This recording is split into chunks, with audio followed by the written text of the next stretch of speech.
নারায়ণগঞ্জের দেওভোগে ছিনতাইকারীদের ছুরিকাঘাতে আহত শিক্ষার্থী সীমান্ত মারা গেছেন। এই ঘটনায় এখনও কাউকে আটক করতে পারেনি পুলিশ। শনিবার রাতে ঢাকা মেডিকেলে চিকিৎসাধীন অবস্থায় তিনি মারা যান। নিহতের বাবা হাজী আলম চাঁদ জানান, বৃহস্পতিবার ভোর ৬টার দিকে কলেজে যাওয়ার সময় দেওভোগের মিন্নত আলী মাজারের সামনে এই ঘটনা ঘটে।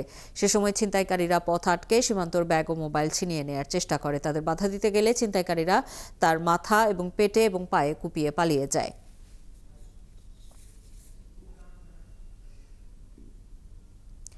এ নিয়ে বিস্তারিত জানাতে আমাদের সাথে নারায়ণগঞ্জ থেকে যুক্ত হচ্ছেন হাবিবুর রহমান।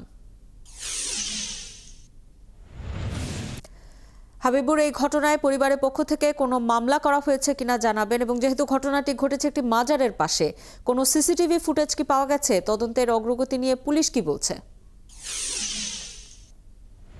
আফসারা, আসলে একটি মৃত্যুই নির্ধারণ করে যায় আসলে আমাদের সমাজ ব্যবস্থার নিরাপত্তা কতটুকু, আইনের শাসন কতটুকু বাস্তবায়ন হচ্ছে।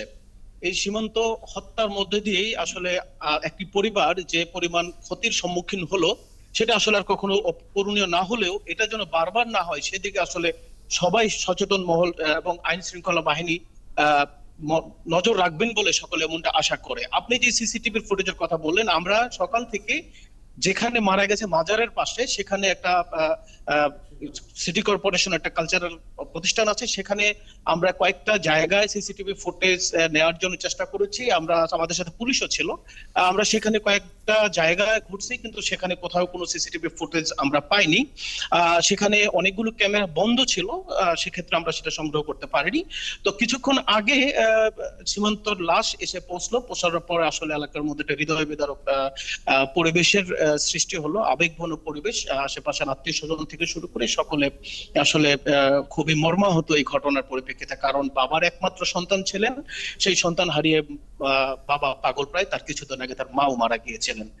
এমনই একটা পরিবেশে আসলে যদি আমি আপনার পেছনের কথা বলি, গেল 1 আগস্ট থেকে 21শে নভেম্বর পর্যন্ত নারায়ণগঞ্জে 93টি এরকম অজ্ঞাত, জ্ঞাত এবং দুর্ঘটনা সহ প্রায় 3টি হত্যাকাণ্ডের রিপোর্ট আমরা থানা থেকে সংগ্রহ করেছি। তার মধ্যে আগস্ট মাসেই হয়েছে 13টি, এবং সেপ্টেম্বর মাসে হয়েছে 25টি, এবং অক্টোবর মাসে 31টি, এবং নভেম্বরের 21 তারিখ পর্যন্ত 24টি হত্যাকাণ্ডের এরকম একটা রিপোর্ট আমরা সংগ্রহ করছি। আপনাকে অসংখ্য ধন্যবাদ আমাদের সাথে যুক্ত হবার জন্য। আমাদের সাথে নারায়ণগঞ্জ থেকে যুক্ত হয়েছিলেন সহকর্মী হাবিবুর রহমান।